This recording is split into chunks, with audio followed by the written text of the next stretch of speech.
If you've ever been treated like the family punchline when you were actually fighting for your life, hit that like button and subscribe right now. You're not going to want to miss what happened next. My name is Jordan Blake, and for 5 years my family told everyone I was faking a congenital heart defect for attention. What they didn't know was that while they were mocking my imaginary illness, I'd built a $156 million medical technology company that manufactured the exact cardiac monitoring devices keeping me alive. And the cardiac surgeon they humiliated me in front of? He was my business partner, my best man, and he'd been documenting their abuse since the day he saved my life. But let me start from the beginning. I was born with a rare congenital heart defect, anomalous coronary artery from the pulmonary artery or ALCAPA. Most babies born with it die in infancy. I survived because my body developed collateral circulation, creating alternative pathways for blood flow. But it left my heart weak, my exercise tolerance limited, and my future uncertain. Growing up, I was the kid who couldn't keep up in gym class, who sat out during family hiking trips, who needed rest breaks when everyone else was fine. My parents, both athletes, both obsessed with fitness and achievement, were perpetually disappointed. "Push through it, Jordan," Dad would say. "Pain is weakness leaving the body." Mom was worse. "You're letting your condition define you. Other kids with worse problems still play sports." My younger brother Kyle was their golden child. Star football player, track champion, full ride to USC. Everything I wasn't. I made it through college by carefully managing my energy, avoiding stress, and seeing cardiologists regularly. I graduated from Stanford with a degree in biomedical engineering, got a good job at a medical device company in San Francisco, and thought I'd finally proven I could succeed despite my limitations.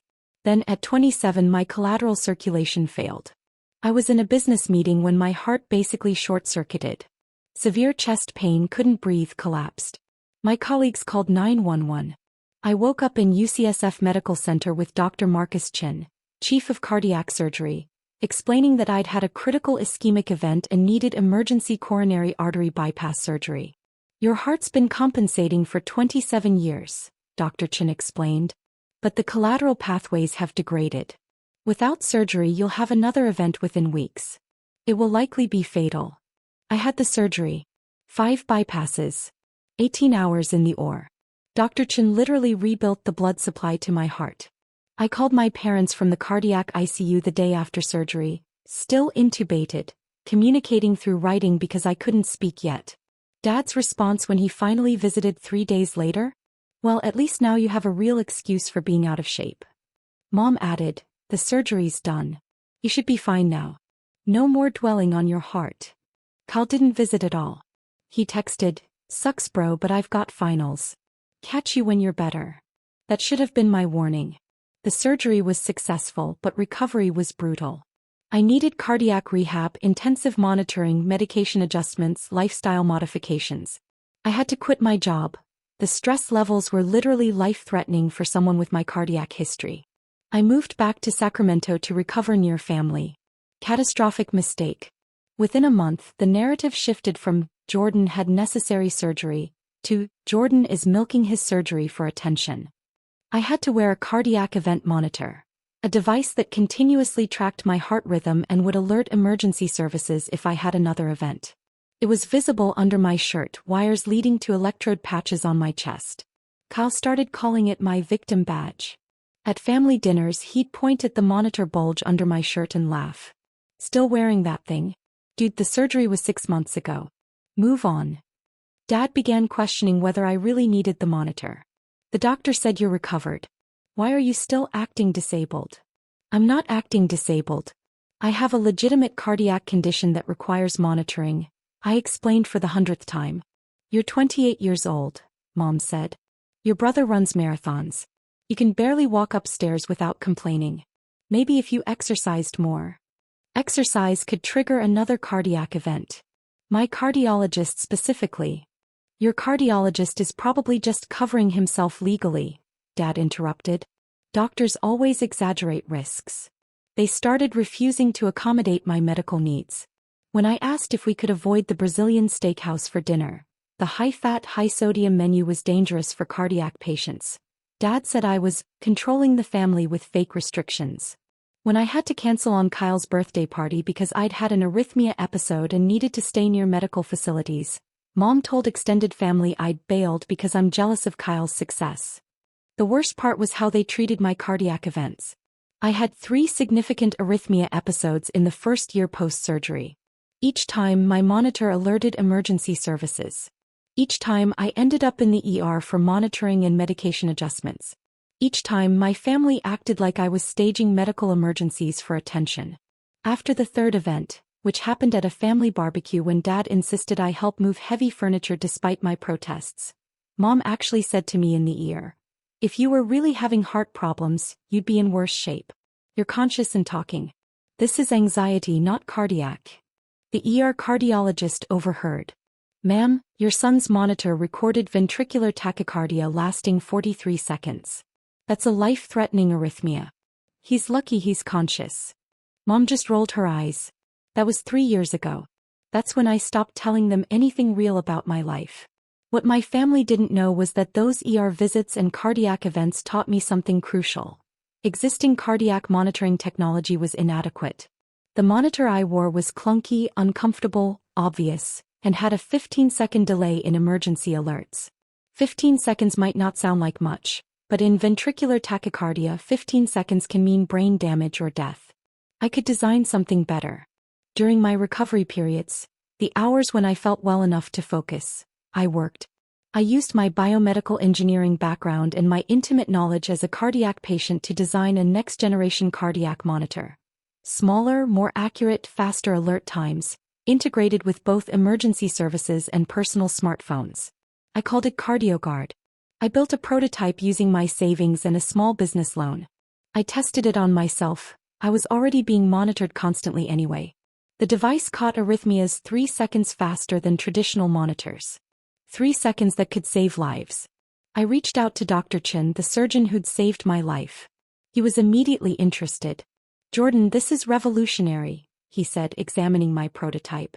"The delay time in current monitors is one of the biggest challenges in cardiac event prevention. If you can reliably cut that to 3 seconds, you'll change cardiac care." Dr. Chin became my mentor, my medical advisor, and eventually my business partner. He helped me navigate FDA approval processes, connected me with investors interested in cardiac technology, and introduced me to other cardiac patients willing to test CardioGuard. He also started documenting something else: my family's medical abuse. "Jordan, the stress they're putting you under is dangerous," Dr. Chin said during one of my follow-up appointments, 6 months into development. "Psychological stress is a major trigger for cardiac events in post-surgical patients. I've reviewed your event monitor data. All 3 of your significant arrhythmias occurred during or immediately after family interactions." He showed me the data. My heart rate would spike during family dinners. My rhythm would destabilize when my parents called. The barbecue incident where Dad made me move furniture? My monitor had recorded dangerous heart rhythms for 2 hours afterward. "This isn't just family conflict," Dr. Chin continued. "This is medical neglect. They're creating conditions that trigger life-threatening events, then mocking you for having those events. In California, that's elder abuse law territory. You're a dependent adult due to your disability." "They're my family," I protested weakly. "Family doesn't endanger your life and call it motivation," Dr. Chin said flatly. "I'm documenting everything. If they ever push this too far, you'll have evidence." Meanwhile, CardioGuard was succeeding beyond my projections. Clinical trials showed 47% reduction in cardiac event fatalities among users, almost entirely due to faster emergency response times. We received FDA approval within 18 months. Within 2 years, we had contracts with 12 major hospital systems. I hired a team of 8 employees, several of whom were cardiac patients themselves. I structured the company to allow flexible work schedules around medical needs. No one should have to choose between their health and their livelihood. Within 3 years, CardioGuard Medical Technologies was valued at $156 million. We'd manufactured over 50,000 monitors. We'd saved an estimated 237 lives through faster emergency response. My personal wealth reached $3.4 million annually between salary and stock options. I bought an accessible condo near UCSF Medical Center, close to emergency care, elevator building, cardiac rehab facilities nearby. Dr. Chin became more than a business partner. He became my best friend, the brother I wished I'd had instead of Kyle. And I told my family nothing. Why? Because I needed to know if they'd love me without success. If they'd believe my heart condition was serious even when I wasn't rich. If they'd support me when they thought I had nothing to offer. I already knew the answer. But I wanted to watch them prove it one more time. The wedding invitation came 18 months ago. Kyle was marrying his college girlfriend, Amber. A sweet woman who'd always been kind to me, who seemed unaware of how my family treated me. The invitation came with a note from Mom. We expect you to attend without making it about yourself. No medical equipment visible, no talk about your condition, and please try to look healthy. This is Kyle's day. I almost declined. But Dr. Chin convinced me otherwise. Jordan, I've been documenting their abuse for 3 years, he said during my quarterly cardiac checkup. The stress-triggered events, the mockery, the medical dismissal. I've got 22 documented instances where their behavior directly correlated with dangerous cardiac events. He showed me the file. It was extensive. Recorded phone calls where Dad questioned my need for monitoring. Text messages from Mom suggesting I was addicted to victim status. Social media posts from Kyle mocking his invalid brother. I want to go to this wedding, Dr. Chin said. Not as your doctor, as your friend. Kyle doesn't know I'm your surgeon or business partner. If they publicly dismiss your heart condition again, I want permission to intervene. Why would you do that? I asked. Because you're my friend. Because what they're doing is dangerous. And because I'm tired of watching families kill their disabled relatives through tough love. I gave him permission. I also told him he'd be my best man. At the wedding I'd someday have, when I found someone who loved me despite my heart condition. He laughed. Deal. But first, let's make sure you survive your brother's wedding. I also contacted my lawyer, Elizabeth Park, who'd helped structure my company. I need you on standby at the wedding. If things go the way I think they will, I'm finally ready to set boundaries. Elizabeth had been pressuring me to pursue legal action for over a year. She'd compiled evidence of fraud. My parents had opened credit cards in my name during my recovery period, racking up $63,000 in debt. They'd claimed it was for medical expenses they'd paid. They hadn't paid a single medical bill for me. I'll be ready, Elizabeth said. One call and I'll bring the documentation and the authorities. The wedding was held at a vineyard in Napa Valley. 200 guests, extended family friends, Kyle's football teammates, Amber's sorority sisters. I wore a suit tailored to hide my cardiac monitor, though the device was still visible if he knew what to look for. I couldn't remove it. My cardiologist's orders were non-negotiable. One missed event could be fatal. Dr. Chin arrived with his wife, Dr. Sarah Kim, a neurologist. Kyle had met Dr. Chin once at a Stanford alumni event and invited him, having no idea he was my surgeon. Kyle thought he was just networking with a prominent cardiac surgeon. Elizabeth was in a hotel 3 miles away with a police detective, Officer Rodriguez, who specialized in elder abuse and financial crimes. She'd been building a case based on my documentation. Your family has committed multiple felonies, Elizabeth had explained. Identity theft, financial exploitation of a dependent adult, reckless endangerment through medical neglect. The moment they publicly disparage your condition while you're wearing a medical device that proves its severity, we have grounds for criminal charges. I didn't want revenge. I wanted them to understand what they'd done. I wanted consequences that matched the harm. But I also wanted to be done. Drop a comment and let me know where you're watching from tonight. The wedding ceremony was beautiful. Kyle and Amber looked happy. I sat in the back monitoring my heart rate on my phone. The CardioGuard app showed real-time data. Elevated but stable. Weddings were stressful but manageable. The reception started smoothly. I found a table in the corner, away from the dance floor noise that could stress my system. Dr. Chin and his wife joined me, providing a buffer from family. Then Dad spotted me. He walked over with Uncle Frank and 2 of Dad's running club friends. Jordan, why are you hiding in the corner? Come celebrate with the family. I'm fine here. Less noise, better for my heart rate. Dad laughed. Your heart rate? Jesus, Jordan, you had surgery 5 years ago. When are you going to stop using your heart as an excuse to avoid life? Uncle Frank added, your brother ran a marathon last month. You can't even stand at your own brother's wedding. I have a congenital heart defect that required 5 bypass surgeries, I explained calmly. Standing for extended periods increases cardiac workload. My cardiologist. Your cardiologist is probably billing your insurance for unnecessary follow-ups, Dad interrupted. This whole cardiac patient identity you've built is getting old. I touched my chest instinctively.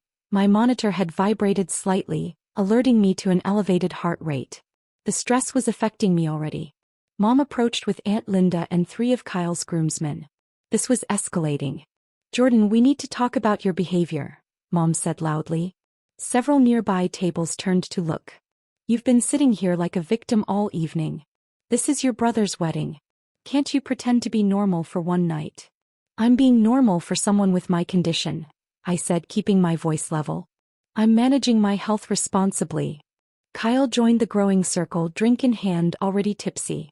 Bro, seriously? You're making this about you again? Can't you just be happy for me? I am happy for you. I'm just sitting quietly. With that thing, Kyle gestured at the slight bulge of my monitor under my shirt. You're still wearing that victim badge. Dude, it's been 5 years. Get over it. My heart rate spiked. My phone buzzed. CardioGuard alert. Elevated heart rate detected. Stress response noted. Consider removing yourself from stressor. I stood up to leave. Dr. Chen stood too, ready to escort me out. But Dad blocked my path. No. You don't get to make a dramatic exit and ruin Kyle's reception, Dad said. You're going to stay here and explain to everyone why you're still pretending to be sick. I'm not pretending. Then Dad did it. He turned to face the entire reception, raising his voice over the music. Everyone, can I have your attention? The DJ cut the music. 200 people turned to look. I want to address something that's been a problem in our family for years, Dad announced. My son Jordan has been claiming to have a serious heart condition. He had surgery 5 years ago, which was successful, but he's been using that surgery as an excuse to avoid work, to get attention, and to make everything about himself. My heart was pounding. My monitor vibrated again. Warning pattern detected. He's lying about his heart, Dad continued, pointing at me. Pure manipulation. He's not disabled. He's lazy. Mom nodded enthusiastically. Jordan's problem is psychological, not cardiac. He's addicted to the sick role. He needs therapy, not coddling. Kyle laughed. Yeah, my brother's great at playing the victim. Should have been an actor. Uncle Frank pulled out his phone. I'm actually posting about this on the family Facebook group. We need to stop enabling Jordan's delusions. I touched my chest. My monitor was vibrating continuously now. Concerning rhythm detected. My CardioGuard app showed my heart rate at 142 BPM, irregular pattern, potential arrhythmia developing. Dr. Chen stepped forward. Excuse me, he said, his voice cutting through the murmurs like a scalpel. I'm Dr. Marcus Chen, Chief of Cardiac Surgery at UCSF Medical Center. The room went silent. Kyle's face went pale. He suddenly recognized Dr. Chen as more than just a networking connection. Dr. Chen walked toward my father. I performed Jordan's coronary artery bypass surgery 5 years ago. 5 bypasses to correct anomalous coronary artery from the pulmonary artery, a congenital defect he was born with. Dad's mouth opened. But he recovered. The surgery fixed. The surgery saved his life, Dr. Chen interrupted. But Al-Kappa patients require lifelong monitoring. Jordan wears a cardiac event monitor because he's had 3 episodes of ventricular tachycardia post-surgery. That's a life-threatening arrhythmia that can cause sudden cardiac death. He pulled out his tablet, showing something to the crowd. These are Jordan's cardiac event records from the past 5 years. Would you like me to read them aloud? That's private medical information, Mom stammered. Jordan gave me explicit consent to disclose this information in situations where his medical condition is being publicly dismissed, Dr. Chen said coldly. He looked at me. Jordan. I nodded, one hand still pressed to my chest. My heart was racing. Dr. Chen pulled up a document. Jordan Blake had his first post-surgical cardiac event on June 15, 2020. Ventricular tachycardia lasting 38 seconds. It occurred 2 hours after a family barbecue where, according to his event notes, His father insisted he help move heavy furniture against medical advice. Dad's face drained of color. Several guests were filming on their phones. Second cardiac event, September 3, 2021. Ventricular tachycardia lasting 43 seconds. Occurred during a phone call with his mother, who was, and I quote from Jordan's notes, screaming that I'm faking my disability for attention. Mom started crying. That's out of context. Third cardiac event, March 22, 2022. Sustained ventricular tachycardia lasting 51 seconds. Occurred at a family dinner where Jordan's brother publicly mocked his cardiac monitor. This event required emergency cardioversion. Kyle's drink slipped from his hand, glass shattering on the floor. I've documented 22 instances where your family's psychological abuse directly triggered stress responses that elevated Jordan's cardiac risk, Dr. Chin continued. In cardiac patients with Jordan's history, psychological stress is as dangerous as physical exertion. Your behavior has triggered 3 potentially fatal events. Your abuse worsened his condition by approximately 60%. He turned to face the entire reception. Anomalous coronary artery from the pulmonary artery has a 5-year post-surgical survival rate of 83%. Jordan is lucky to be alive. He requires continuous monitoring because sudden cardiac death is a real, documented risk. Amber, Kyle's bride, looked horrified. Kyle, you told me Jordan was exaggerating. I thought, Dad said, Kyle stammered. Dr. Chin pulled up another screen. But here's what you really need to know. While you've been calling Jordan lazy and manipulative, he's been building something extraordinary. He turned the tablet to show the screen. CardioGuard Medical Technologies website, featuring my face and title, Jordan Blake, founder and CEO. Hit that subscribe button if you've ever had to prove your invisible disability was real, because what happened next shocked everyone. The cardiac monitor Jordan wears? He designed it, Dr. Chin continued.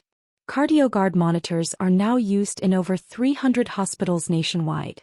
They've saved 237 lives through faster cardiac event detection. He pulled up another screen. CardioGuard Medical Technologies is valued at $156 million. Jordan's personal net worth is approximately $3.4 million. He built this company while managing a life-threatening cardiac condition that you claimed didn't exist. Mom collapsed into a chair. Dad's face went from pale to gray. But wait, Dr. Chin said, his voice hardening. There's more. Jordan didn't just build a company while you mocked him. He also paid off your credit card debt. He looked at my parents. Remember the $63,000 in credit cards you opened in Jordan's name during his recovery, claiming it was for his medical expenses? Dad's hands started shaking. Jordan discovered the fraud 2 years ago. Did he report you? No. He paid off the debt himself to protect his credit score because he needed good credit to secure business loans. You committed identity theft against your disabled son and he covered for you. Dr. Chin pulled out a folder, his documentation weapon. I have records of every fraudulent charge. Every text message where you dismissed his cardiac events. Every social media post where Kyle mocked his brother's disability. Every phone call where you questioned his need for monitoring. He turned to my parents. California Penal Code 368, Elder and Dependent Adult Abuse. Jordan qualifies as a dependent adult due to his cardiac disability. You've committed financial exploitation, physical abuse through medical neglect, and psychological abuse. These are felonies. Uncle Frank tried to slip away. Dr. Chin called after him. Frank Blake, you've posted on social media 37 times about Jordan faking disability. That's defamation and disability discrimination. California law allows civil action. My phone buzzed insistently. CardioGuard alert. Arrhythmia detected. Emergency services notified. Remain calm. Dr. Chin saw my screen. His face shifted from righteous anger to medical concern. Jordan, sit down. Now. I sat, my vision swimming. My heart was doing something wrong. I could feel it. That distinctive fluttering sensation I'd learned to recognize as ventricular tachycardia. Dr. Chin was beside me instantly, checking my pulse. Sustained VTach. Conscious but compromised. Sarah, call it in. His wife was already on the phone. This is Dr. Sarah Kim. We need paramedics at Meadowlark Vineyard, main reception hall.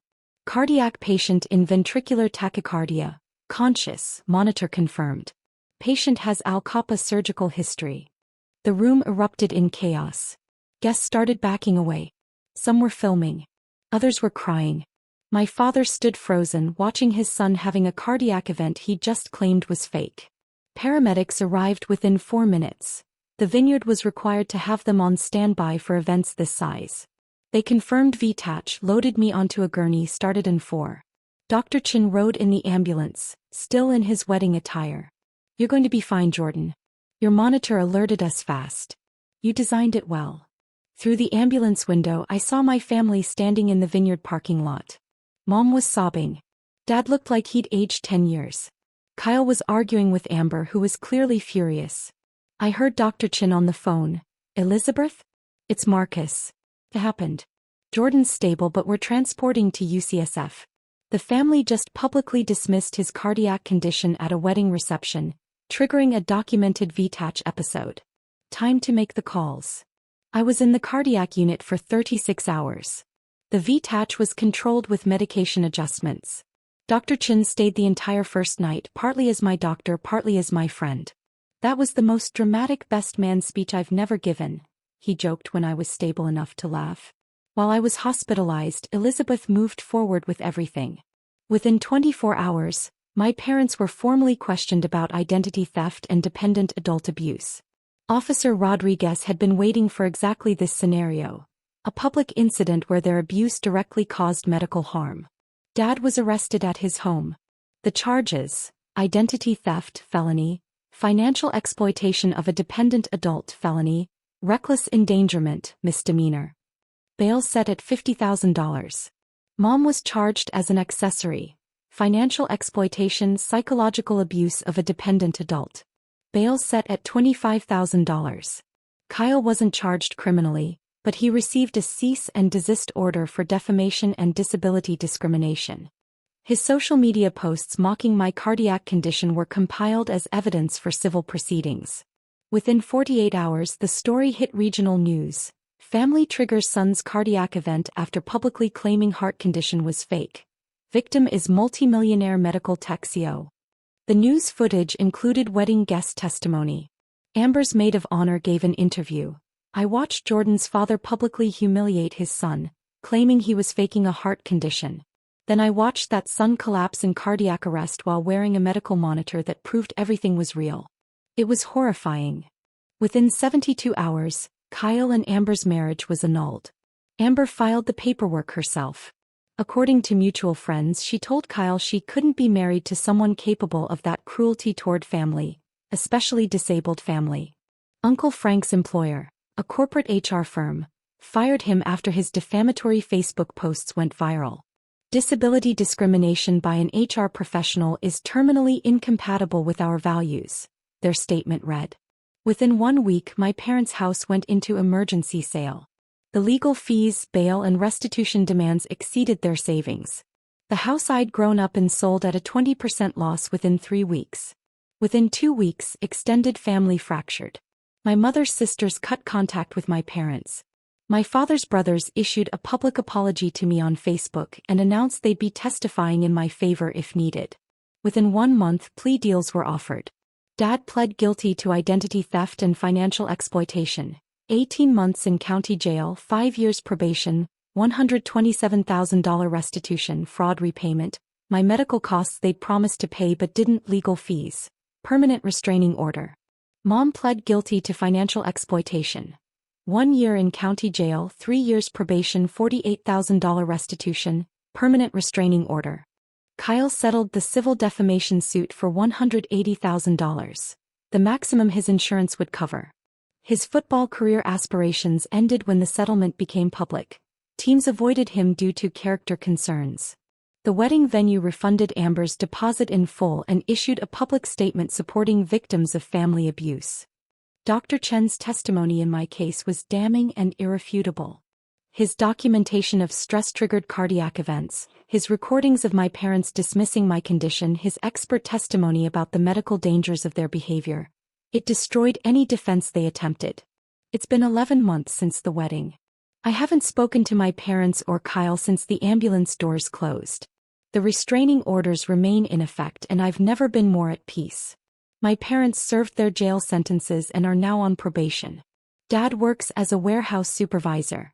His finance career ended with the felony conviction. Mom works retail for the first time in her life. They live in a 2-bedroom apartment in the same complex where Uncle Frank now lives after his divorce. Kyle moved to Arizona to escape the stigma. Last I heard, he's working in construction and trying to rebuild his life. Amber remarried. Someone who apparently treats her better than my family treated me. My company continues thriving. We've expanded to 19 employees and launched CardioGuard 2.0 with AI-powered event prediction. Valuation reached $203 million. We've now saved over 400 lives through faster cardiac event detection. I'm dating someone I met through a cardiac support group. Alex has a congenital heart defect too, different from mine but equally serious. He understands the monitors, the medications, the limitations, the fear. He's never once questioned if I'm really sick enough to need accommodation. Dr. Chin remains my best friend and business partner. He's also my actual best man. I proposed to Alex 3 months ago and the wedding is next spring. Dr. Chin jokes that his speech will be much less dramatic this time. My extended family members who apologized have been allowed back into my life on a probationary basis. My aunts, my father's brothers, several cousins, they've proven through consistent action that they believe me, support me, and respect my boundaries. The relatives who stayed loyal to my parents? They're no longer part of my life. I don't miss them. My parents tried reaching out through their probation officer 4 times in 8 months. Each message was some variation of, "We understand now. We're so sorry. Please forgive us." I never responded. Forgiveness doesn't require reconciliation. 2 months ago, Dad had a minor heart attack. Ironic considering he spent years claiming heart conditions were exaggerated. Multiple relatives contacted me trying to guilt me into visiting. I sent flowers to the hospital. The card read, "Wishing you the medical support and family compassion you denied me. May your cardiac event monitor be more accurate than your perception of mine." I didn't visit. I don't plan to. Some people think I'm cruel. That family should forgive family. That I'm holding a grudge. But here's what those people don't understand. My family didn't just hurt my feelings. They triggered 3 potentially fatal cardiac events. They committed financial crimes against me while I was disabled. They created stress conditions that my cardiologist calculated worsened my cardiac outcomes by 60%. They didn't just refuse to believe me. They actively endangered my life and mocked me for nearly dying. I don't owe them forgiveness that looks like access. I don't owe them the comfort of knowing I've moved on, in a way that absolves their guilt. I owe myself protection. I owe myself a life surrounded by people who believe my cardiac monitor isn't a victim badge.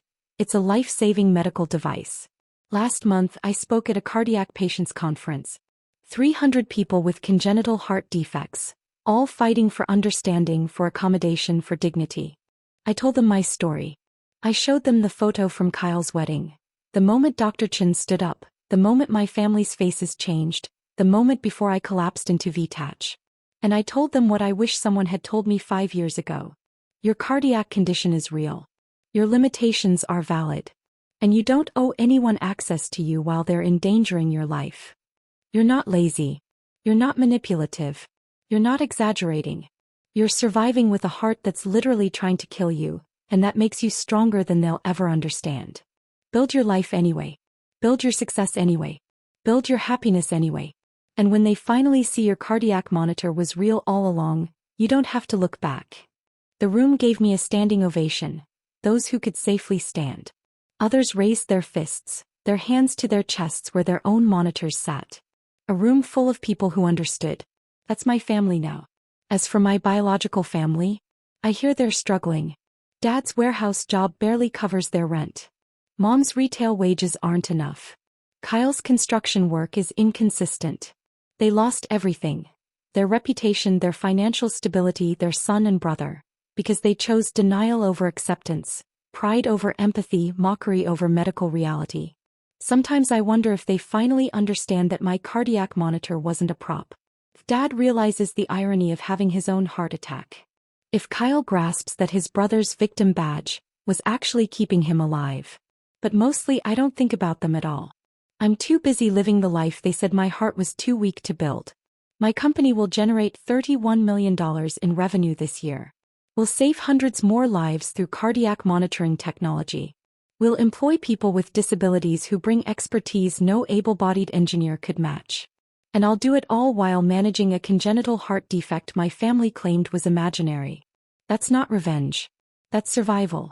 That's proof that they were wrong about everything. I'm not a faker. I'm not a victim. I'm not manipulative. I'm a CO, a cardiac patient, a fiancé, a friend. I'm a person with Al Kappa who built something extraordinary despite everyone saying my heart wasn't strong enough. And if my family ever sees this story, I hope they finally understand. You didn't break my heart. You tested it. And my heart, though damaged, though monitored, though one beat away from failure, was strong enough to survive you and build something you never believed possible. If you've ever had to prove your invisible disability was real to people who should have believed you from the start, tell me your story in the comments. What would you have done? Does any of this feel familiar? And if you're currently dealing with family who won't believe your chronic condition, document everything, get medical professionals on your side, protect yourself legally, and remember, your condition is real even if they deny it. Your success will be the validation they refuse to give. Subscribe for more stories about people who built empires while everyone doubted them. Because sometimes the best response to your faking is surviving long enough to prove them catastrophically wrong.